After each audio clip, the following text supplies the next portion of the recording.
to the Better You podcast. We have with us again Allie Bailey, intake coordinator at Lamco Wellness.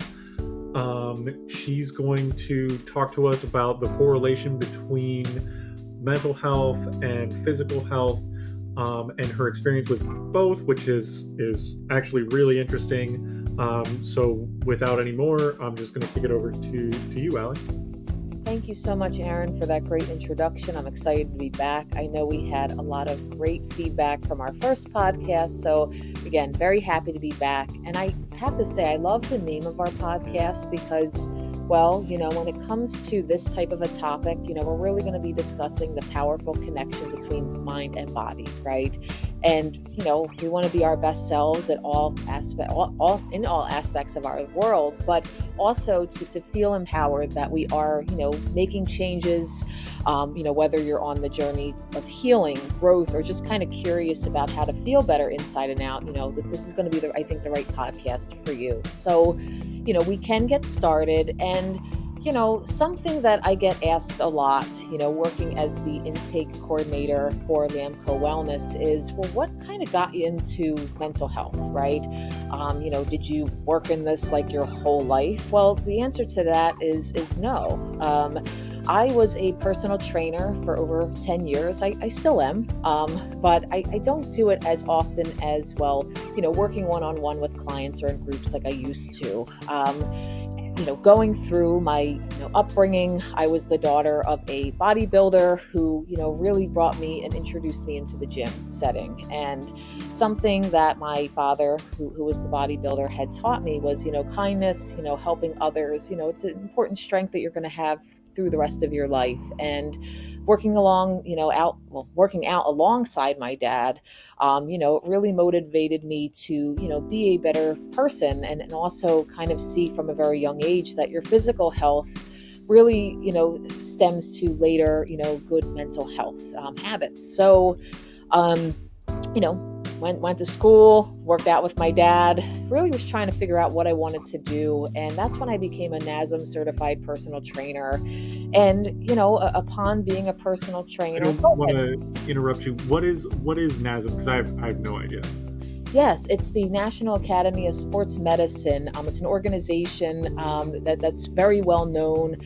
There's a lot of different ones that you can become certified through. I actually was able to take the program through an online platform as I was a Zumba instructor at the time of kind of wanting to pursue personal training.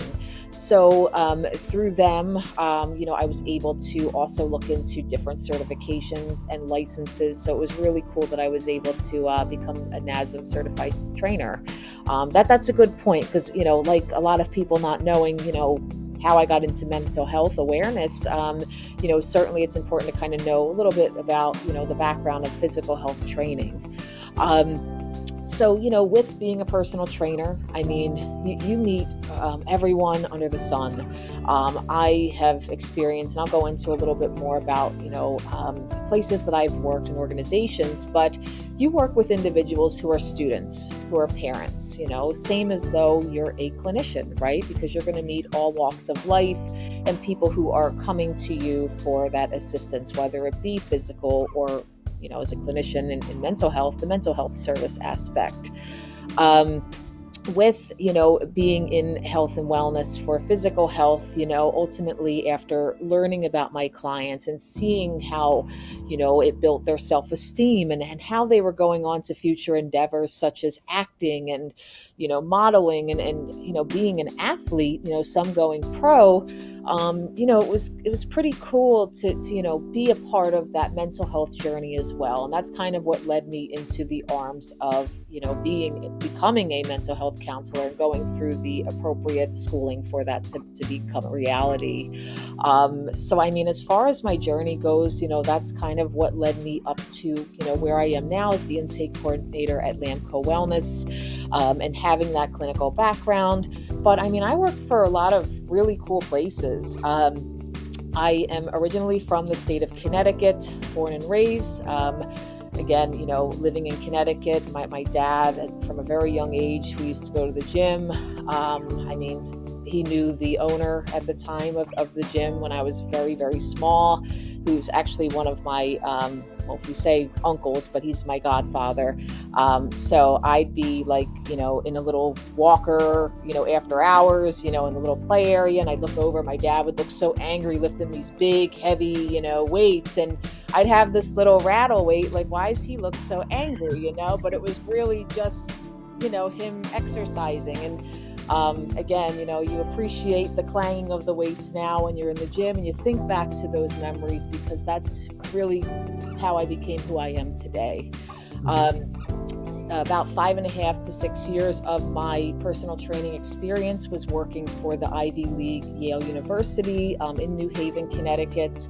And, that experience, amongst every other interaction that I'd ever had working with, folks that were seeking that physical health, help, I have to say was really some of the best times of my life. I really enjoyed it, and getting to connect with people, I say on that personal level, because again, we are all human, right? We all go through things. We're not just coming for a service. We're actually getting to grow and to learn our clientele. So, again, today, I won't rant anymore about, my experience and things. I mean, Aaron, if you have questions for me, for sure. And I'm sure some viewers might have some additional questions, but we'll jump right in and kind of get into, how mental health and physical health are important and how they connect. Yeah. I mean, so my biggest question is, like, you worked for Yale. If it was me, I would be out there telling everybody that I went to Yale. Like, yeah, that's very misleading, but I would be like, yeah, I went to Yale, because why not? That's so cool. So, what was that like? I mean, I imagine in the sense that it's probably like any other personal trainer job, but I also imagine it might be a little bit different, because, in my mind, Yale University is like the prestigious of the prestigious. Like, it's way up there, like, what is it? Like 1% of students get into the university, or I'm making up stats. But what was that like? Was it different? I mean, and I can't speak of course for the admission rate, but I know, Yale is amongst, one of those schools. It is hard to get into, but, in terms of, the personal training aspect, I mean, I have to say, whether I was with Yale or with any other organization or gym facility, I mean, every place was unique, right? There were some commercial gyms that I'd worked for that, sometimes I'm only there a few hours a week because I'm just teaching a few different classes on the class roster. But with Yale, I have to say, it was unique in the sense because I was able to meet people, not just from local or, traveling into the state, that were coming to take my classes or work with me, but I was able to meet people from all over the world. So, I mean, I got to learn so much, and I wish I could say I attended Yale University for, my mental health, degrees. I mean, I went to very excellent colleges, but, I have to say, like, when you are working for Yale, you become a part of the community. And again, you get to meet so many different people amongst many different backgrounds. So for example, like some clients, were taking courses very opposite than mine. Like some, I can say, were in different fields. So I got to learn about different, fields, and I'm just going to say, because Yale's known for like the law program, right? So I was able to learn more about law, and being in the mental health, at that time I was in my, undergrad and then graduate studies, I was able to learn a lot of different, perspectives and things. So, I think working there was, again, it was awesome, but it also helped me to develop more understanding of how I would work with future clients in mental health and learn more things that could be helpful. I not just worked as a, I say one-on-one or group trainer, in the actual gym, but I also taught a lot of the group classes. So there was like a full body class that I taught. I taught the spin class. So, I say endless possibilities. And we offered so much to our students and also to our staff that were, working at Yale. So again, definitely one of the best experiences I've ever had in my life, for sure. Awesome. there's our little non-paid plug for Yale University, everybody. Also, to echo what Ali said, if you have any questions or whatever, feel free to drop us a comment. We'll respond as soon as we can.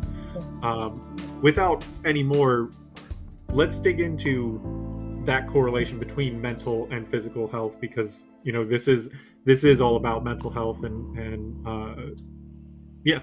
Yeah, absolutely. So, I mean, and to kind of kick things off, I mean, I know I've mentioned a lot of, different types of things you can kind of sign up for, right? So I mentioned like previously I taught dance classes, I taught spinning, I taught, and even just general knowledge of how to operate in a gym.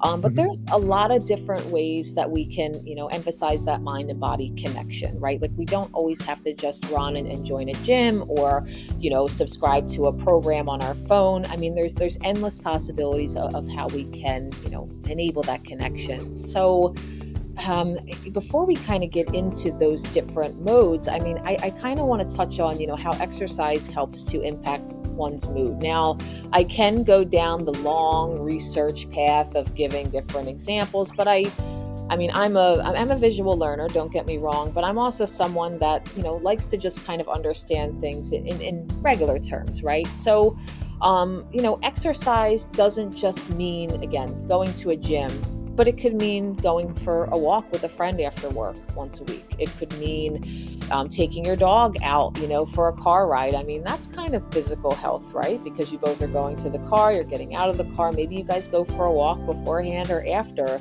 But also, exercise, and I think of this, again, as a visual for myself and hopefully to you all listening and watching, but sleep is also something that is a form of exercise, right? That's a form of recovery. So physically, yes, we are, hopefully in that REM sleep and getting the rest we need, but we're resting our body, we're keeping our eyes closed, we're engaging in that activity. So again, I know I'm going over a lot of the physical exercise aspects, but let's kind of bring that mental health in. So whenever we think about mental health, right, we think about a therapist, we think about a counselor sitting across from us in a couch setting. Yeah, I mean, that's a traditional idea of therapy, right? But amongst that, and not just with talking about how we feel, but there's a lot of different exercises that a therapist can go over with you. So something I learned in grad school that I thought was just really one of the coolest therapy techniques out there was dialectical behavioral therapy. Now, acronym for it is DBT for short, but I always like to explain it a little bit more. Marsha Linehan, who is the creator of dialectical behavioral therapy, without kind of, again, going into all the context and research of it, she had one meaning with that. She had stated, DBT is essentially how we build a life worth living, right? And that comes from different activities, different ways of connecting ourselves within the moment and allowing that lifelong understanding and knowledge of, how we can help ourselves to be who we are. So, in grad school, I remember we would do all these different mock groups of, hey, and they would come to me, first, like, hey, Allie, you're a personal trainer. So you're used to kind of running a group or working with somebody one-on-one. Can you demonstrate maybe like a mindfulness activity? Now, when you're in school, you not just want to make a good impression, but you want to make sure what you're talking about, because you think the future of working with clients. So, you have this big book of different activities you can use, just like when you're a personal trainer, of different exercises you give and work with a client and build on. So, I mean, mindfulness can look like so many different things. Like right now I'm seated, in a comfortable space, but, my feet are on the ground. So technically I'm grounded in this moment. Like if I was not wearing shoes, I could, kind of say to myself, okay, like, if my mind's drifting somewhere else, like what's the texture of the floor under me? What am I feeling? Is it a hard surface? Is it a soft surface? Just like when we're in the gym and we're connecting that mind and muscle connection through different motions and movements. So, that's kind of what I think of when I think of mindfulness. It can be anywhere we are, it doesn't have to be limited to a gym, but it can be in bed. Like I'm connected to my bed. I feel relaxed. I maybe feel safe. I feel the air blowing on me, I feel comfort, or maybe I feel a comfortable soft blanket, embracing me. But again, mindfulness is up to the person of, what allows them to feel comfort in the moment, but also allows that continued exercise to proceed forward. Were you going to ask a question, Aaron? Yeah, I mean, it was a ways back, but Yeah. a few things. One, when I think of mindfulness, I immediately go to two things. One being yoga. Huge yoga person. Not very good at it, but it is like just incredibly helpful for range of motion and relaxing. Like actually, it's even though it's a very difficult thing, which I'm sure you can attest to, it's also very relaxing for me personally. Yeah. But the other thing that I was thinking of is, when you were talking about mindfulness, is I read an article a while ago that was saying that for I believe it's long enough ago that I'm not comfortable that I'm saying everything correctly, but essentially what I do remember is that mindfulness meditation is a really good exercise for comorbidity, for people who are experiencing multiple symptoms or multiple issues at the same time, because there's so much overlap with mindfulness meditation and just general mental health, which I think you were kind of alluding to before I interrupted you a little bit, in terms of, if you can take the time to focus on the now, it's good for you. Like, just period, it's good for you. Yeah, no, absolutely. And that's something I was going to also touch on, but I wanted to, give you that time to also, provide your insight, because I think when I get on this subject, I don't want to say I go on tangents, but I can talk about this all day, because not only am I passionate about, the career I'm in of mental health, but I've done personal training in physical health and wellness for so long that, I mean, in all honesty, I think I just absorb myself in my work, and it's therapeutic for me. Again, seeing even the most smallest changes in someone, maybe, and again, we see people from all walks of life. We meet people where they're at, whether we're a clinician in mental health or being that advocate for mental health, and or, in physical health, right? I mean, I've had clients in all of my years come to me, hey, like, I'm preparing for a competition, or, hey, I just want to feel good. That's all. I don't have a weight decrease I want or any special stuff. Like, I just want to feel good. I want to just have a routine. And I think that's what we see too in mental health. But kind of going back to what you were stating, like with mindfulness, like your mind goes right to yoga, or that meditation aspect. And I think for some that's relaxing. For me, I think, like, when I go to the gym, I have my headphones on, I close my eyes kind of for a second, and then I just jump right in. I go on the stairs, which I think people would be like, that's crazy, you do Stairmaster 20 to 30 minutes every single day. That's a lot. But at least for me, that's my relaxation. The world can't interrupt that time for me. Hey, everybody has their different thing. But you brought up a good point though about yoga, because I actually recently joined a Pilates studio, and I've never done anything like that. And also, to be transparent, anytime I've ever taken a class of something, I always seem to become certified in it. Now, not saying I wouldn't want to become certified in Pilates, but I think this one's going to be one of those hobbies where I'm going to just stay the student, and I'm going to have someone coach me and teach me for a change. I don't want to understand all of the background of it. I just want to be that participant. And I was thinking about mindfulness the other day, because, and when I say we do like these crazy tricks and body balance, like, I just couldn't believe how uncoordinated I am for all those years of teaching. And I remember the instructor came up to me, and I was a little embarrassed, I don't know. I just felt a little uncomfortable, because she's like, you just have to get out of your head. And we were doing some sort of a move where we had a block in our hand, like a foam block, and we were standing, and a reformer is one of those things. It almost looks like a little, I want to say like a bed, but it moves back and forth almost like a leg press. I'm just trying to paint a good visual. You can adjust these springs to make it lighter or heavier depending on your level of, physical wellness. And I mean, I have to say I had it on a very easy setting. So we're holding this block up with one hand. We have our foot on, the back of the reformer. We're almost doing like a glute kickback. So we're kicking back with our foot to work the glute area.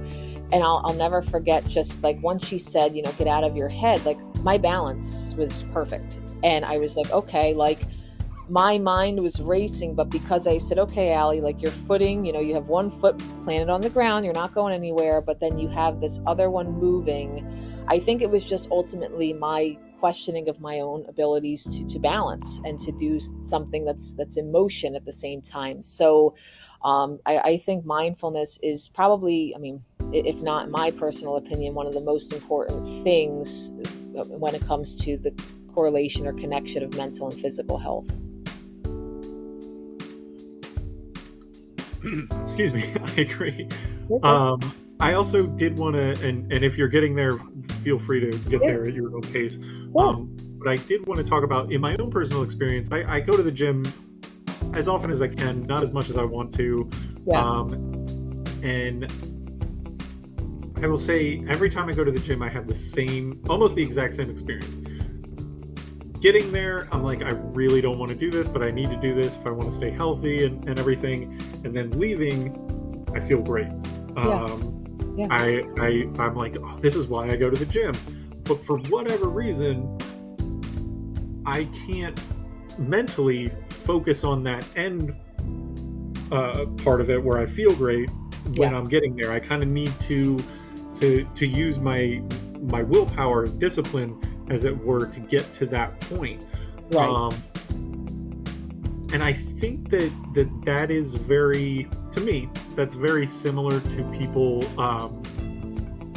working on their mental health. It's a process, and you have to work on it. Is there an alignment in developing that ability to stick to a routine, both mental and physical? Is there that's my own question. No, I understand that. And I mean, hey, there's some days where, if I'm having like one of those days where I just have so much crammed in one day, like the last thing on my mind, it's in my mind of like, when am I going to get to the gym? When am I going to have that mental release? But then it's like, I really don't want to go and drive there or really be here. Like when I get to the parking lot, I kind of sit and I'm like trying to make every excuse not to go in. Like, oh, there's like 50 cars here. Like, I don't want to wait for equipment for, a half hour. But then I know to, tell myself, like, you're showing up.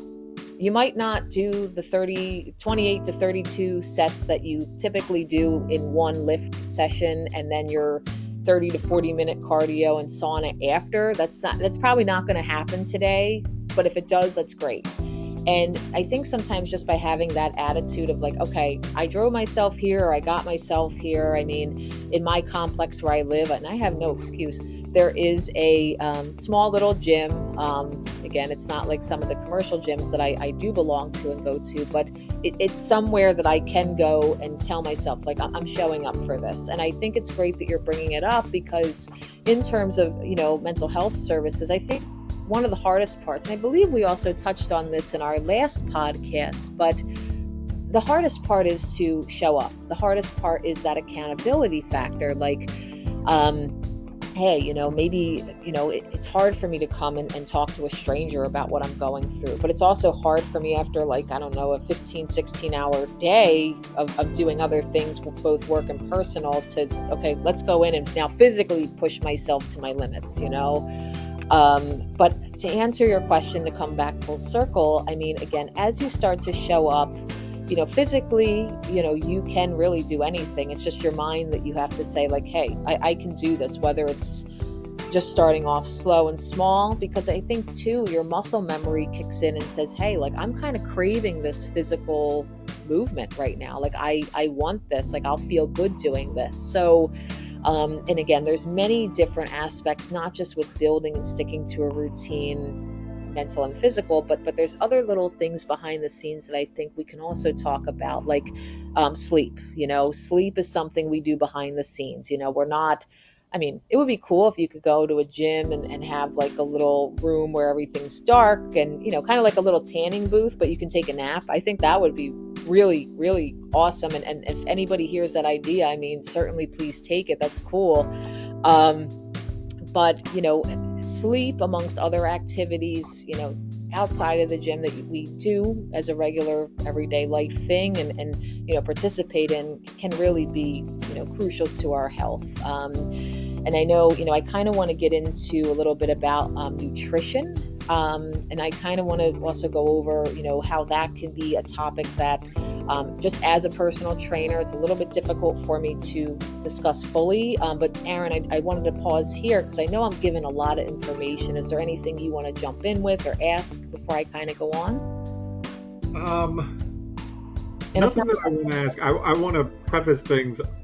I have so much to say, none of it helpful about nutrition. So let's go. All right, let's go. So as far as nutrition, I am going to tell you all that, yes, I work out 7 days a week, and everyone in my personal life is like, so when's your rest day? And I'm like, what's that mean? And they're like, well, you were a trainer, like, shouldn't you take a day off? And I'm like, I can't. Like, well, why do you go to the gym every day? Well, again, it's my therapy. It makes me feel good. Like, I'm not, again, doing hard workouts every single day. And I say I include a rest day because sometimes I just go and walk on the treadmill. Sometimes I just go in and do the stairs and go on, go in the sauna or whatever, whatever feels good. Again, just showing up. If it's not what I had, planned, at least I'm there doing something for 30 to 60 minutes a day. So with nutrition, I am probably one of the poorest people in terms of following a nutrition plan. There's some mornings where Cheetos is my favorite thing in the world. That's just me. That is just me.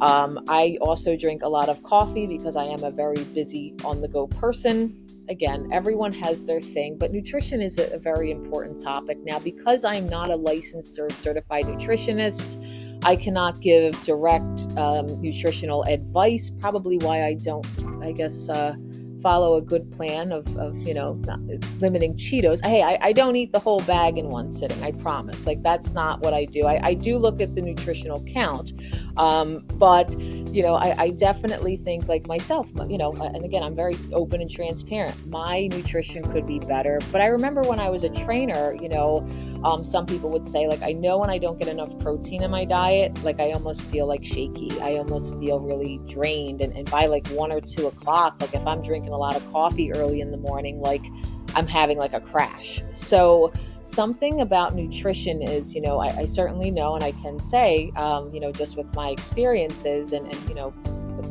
working in the field for a while, it's definitely important to think about, consulting with like a physician. I know, like, if you are in a college setting, there are different, I say, like, free maybe resources on your campuses that you can, speak with a, provider. Again, that could be for a college student. There's also a lot of online resources where you can go to maybe speak with someone, again, because they can medically discuss with you regarding your height, your weight, your medical background, genetics, things like that, a bit more in depth than I can here on a short podcast. Plus, again, I'm not qualified to do so, but certainly, like, if people have questions regarding, like, hey, what resources is she talking about, you can also drop that in the comments and we'll get back to you, because there are some resources, I say, that are universal. All you would need is really to put your zip code in and you'd be able to find a lot of different things. And it's not just limited to like physical health, but it could be for mental health services and a lot of other lower to no cost community programs. Again, I can give to you guys if need or requested. So, I mean, again, nutrition, one of those things that, we really, I think, as we're going through our day, it's hard to follow a specific plan, but once you find really what works for you, you can carry out the different obligations and opportunities that you want to pursue. And it kind of leads me into my next point, which I think is one of the most important points. I know everything I'm saying is important, right? But I think it's going to resonate differently with everyone in the audience.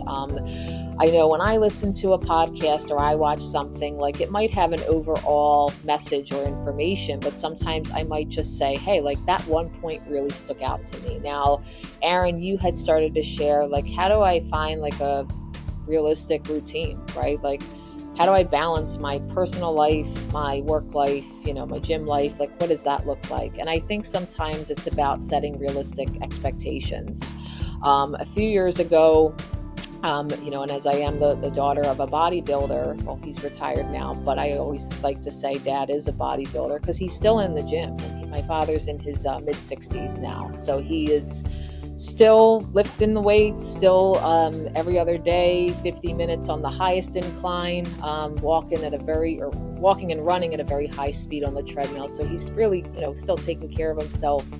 I went to him and I said, Dad, I think I'm going to compete. And he's like, no, you're not. You are not competing. And I was like, well, why? And this kind of goes back to the nutrition. He's like, the diet and things, at least from what I followed when I was your age going, to compete, it's very, very, disciplined. And you are someone who really likes carbs. And he's like, I'm not saying that's a bad thing. There are all different ways, but just to kind of jump right into a competition mindset, that's going to be a little difficult. So I guess the moral of the story is I didn't compete. I know a lot of people that compete, and I've also worked with a lot of clients who have competed. And I guess, for me, not just because I spoke with my dad about it and he gave his insight, but I also thought about it like, with competing, it takes a lot of dedication. Not that I don't have it or didn't possess it then, but I was also in grad school. I was working and helping, myself to pay through college. I was, I'm a sister, I have a younger brother. I mean, personal life stuff, right? Like, we were still at that time in our life planning. I now reside in the state of Florida. Like, we all decided to move as a family. So there were just so many moving parts that it just wasn't the right time, right? Mm-hmm. So yes, I had the mindset to compete, but the goal that I ended up setting for myself and I follow to this day is, working out is more of that hobby. I like the way I look. I like the way I feel. I don't feel stressed out for a deadline of, I have to lose so much weight in a certain amount of time. For someone like me, I can handle a lot of high pressure situations, and with working in mental health and physical health, sometimes, over these many, many years, you do have deadlines. I think that's with any profession, right? But, in terms of this situation, realistically, I said, okay, at that time you're in grad school, you can get to the gym 3-4 days a week, give it your all, show up, Now I have more flexibility because I am out of school. I am working in my desired career field. And again, I have more flexibility to, like I said, join that Pilates class, to, having a balance as well as important. So in short, with all of that big, ginormous rant I went on, I know I keep doing this, right? Setting realistic goals and expectations for yourself will also limit stressors later, because I know, at the start of grad school, and I know I keep referencing this, but I think that was really a big key part of my life. Like, I realized, not that undergrad wasn't demanding, but there's a lot to, pursuing your education to ensure that you are going to be the best person to help others. And yes, you have a passion in the field, but certainly your training is very important for, the new role you're taking on. So I am someone who I read books all the time, always studying different podcasts and research. So I really took it upon myself to say, hey, like, I did personal training for a long time. I'm not giving it up fully, but, schooling at that time had to be my everything. I mean, also financially, you're paying a lot for school. I'm sure a lot of people out there, and, Aaron, you may know as well, like, it's expensive. So you really want to make sure you're also getting everything that you can out of it. And I mean, hey, there's some times I look back and I'm like, I wish I could go back to that lecture, November of 2022 and re-listen to that, because that was motivating, or I can kind of benefit from that topic to help someone now. But we can't go backwards, we can only move forwards. But again, setting up realistic expectations for ourselves for anything we're doing, especially when it comes to balancing mental and physical health, takes away that stressor mentality of you have to do this, I have to go to the gym, I have to study. No, let's find a way of balancing out, so that way we can live that fulfilling, balanced life that we want. Now, I know we'll kind of get into a little bit of, I say, self-care, but Aaron, I mean, when it comes to thinking about realistic goals, again, I know I kind of jumped backwards to what you mentioned earlier. I mean, what do you think about that? Marshawn Lynch is what I'm thinking of right now. Sorry, that I realize that's really out of nowhere. But one, Marshawn Lynch is hilarious. I've seen him in a lot of like random things that he's shown up in, and he was a phenomenal football player when he was in the league. But I remember years ago. I don't know the full backstory for it, but he was on a reality show for whatever reason, and it was like his reality show, I think. But they were bringing on like random people, and this was when he was still playing. And I remember I only watched one episode, but the whole episode, and maybe that was the whole thing, but the whole episode, he's just finding random ways to train and work out, and he has like people with him, and they're all decent and in shape, and he's like, all right, we're doing this. And within like 10 minutes of the episode, they're all just dying, and he's like, this is nothing. And when you talk about competition and setting realistic goals, I think that happens to all of us, where we go, oh, I want to be at that level. First off, maybe a handful of people are ever going to be at Marshawn Lynch's level, but we think that we're going to get to the competition level, and like realistically, we don't have that much time resource to do that unless we want to give up other things.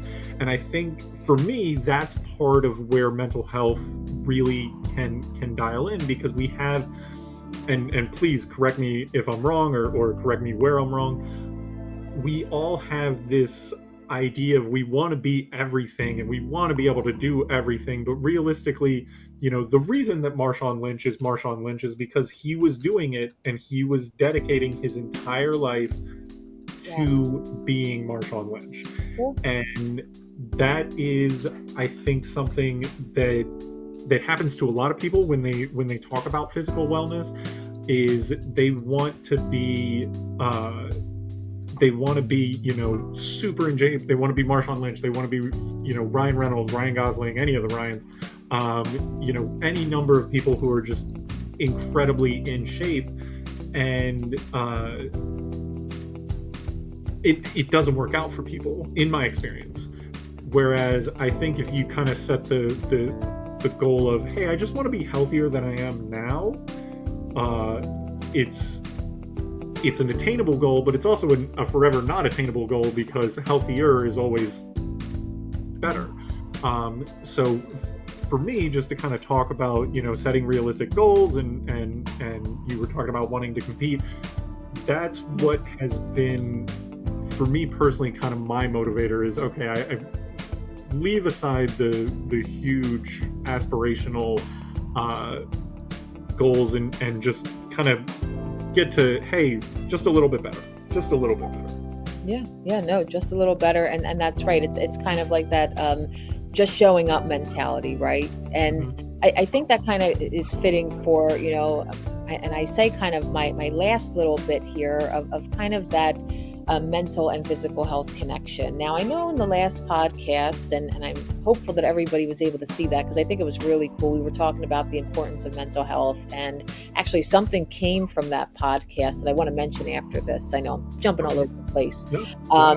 But, we were talking about self-care, and I think it's up to the perspective of the person of what self-care is. Like, I have a childhood friend who will FaceTime me all the time, and thankfully it's FaceTime, because every time she FaceTimes me, she's baking something, and that's her form of self-care. If I was in her house, and I'm smelling brownies, cookies, and cakes, well, again, I'm not great with nutrition, so that would be my downfall.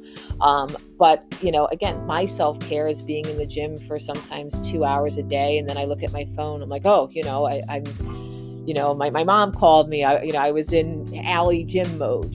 So self-care can look like just so many different things. And again, I'm sure and I've been there. Like when I hear self-care, well, you have to go to the gym to do that. You have to spend $110 every month on your nails to look good as a form of self-care. Now, hey, sometimes it's nice to treat ourselves and to go above and beyond, but self-care can be very low cost things. It can be free. I mean, when I lived up in Connecticut, there were like probably hundreds of hiking trails. I used to use this app called All Trails, and it was the coolest thing ever.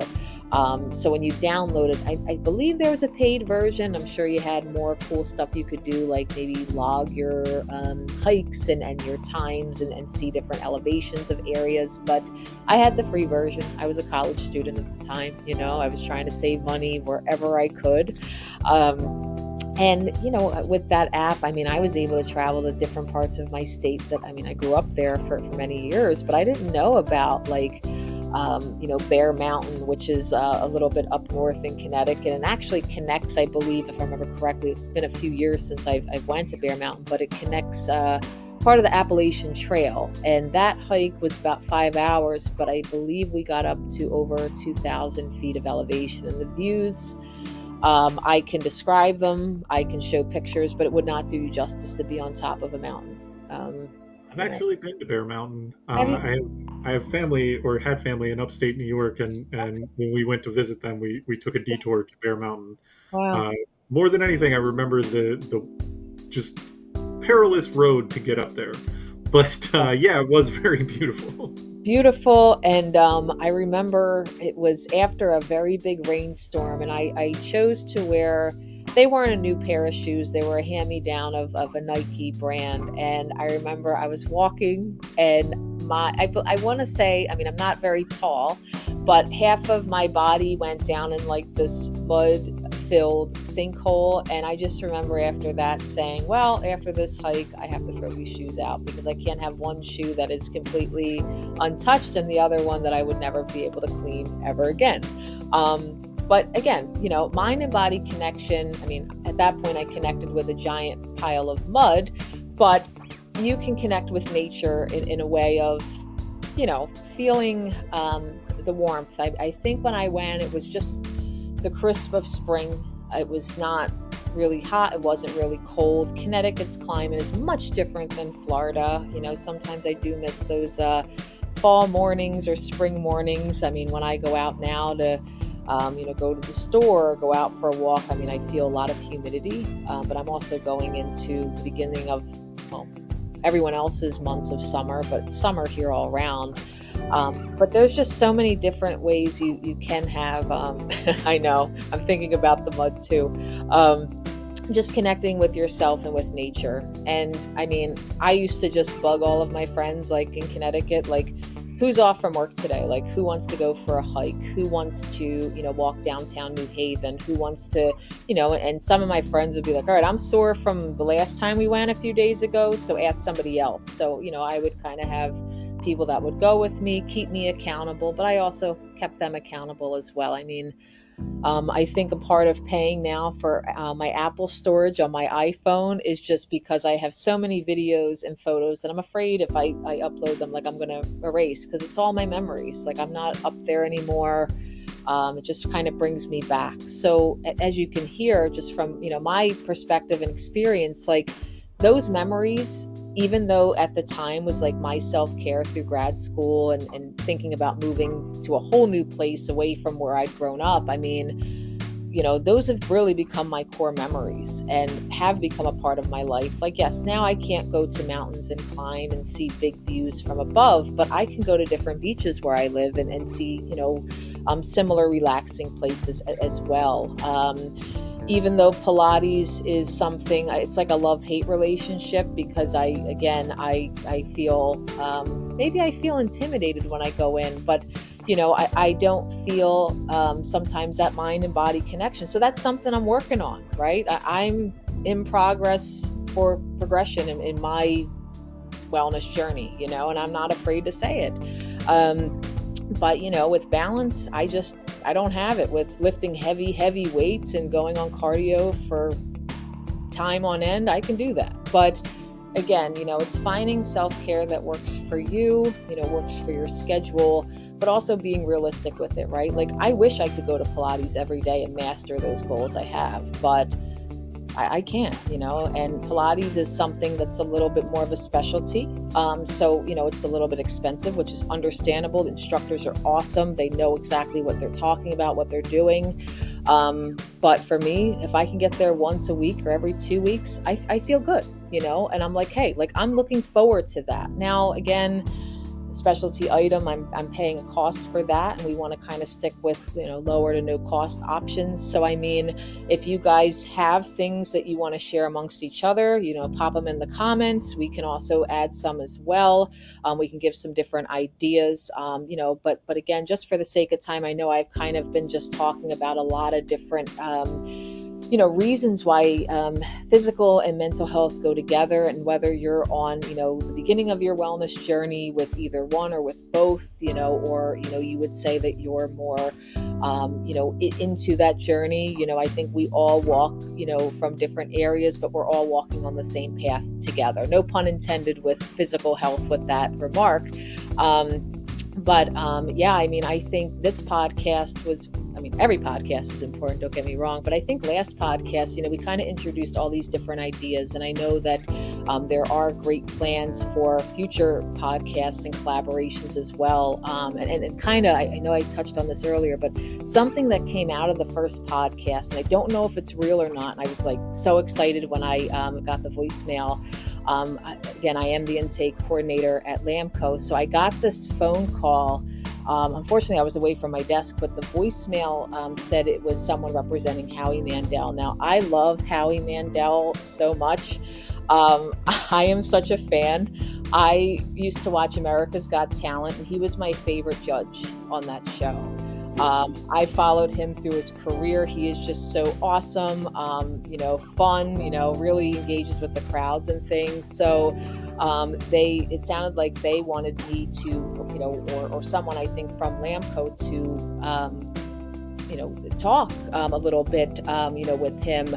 I was, really excited. But again, I don't know if it was a real inquiry or not. I'm hoping it was. But we'll see. But hey, if Howie Mandel, somehow this podcast gets to you and you're listening, I'm interested, and maybe someone also from my company Lamco, is also interested. We'd love to meet you and talk about, mental health awareness and what that means, to you, and how we can also, bring it to others. But, in conclusion, though, I think that, mind and body connection is endless possibilities. I know, like right now, sitting here talking about this is therapy for me.